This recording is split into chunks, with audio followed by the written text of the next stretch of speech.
Hey everyone, welcome back. In this video, I'll show you how to fix the Klarna app not working issue.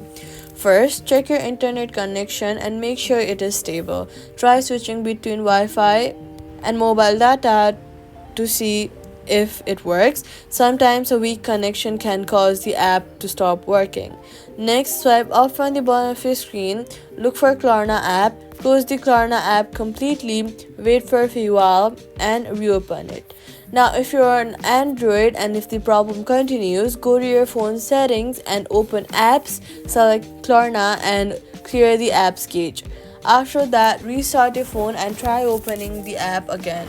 Make sure the app is updated. Head over to your App Store or Play Store, search for Klarna, and then check if you have whether updated the app or not. Updating your app is very important because it gives you the latest files and bug fixes. Now, if the app still does not work, long press on the app icon, remove app, then delete the app. After deleting it, go to the App Store, search for Klarna, and then reinstall it again from the App Store. That's how you fix the Klarna app.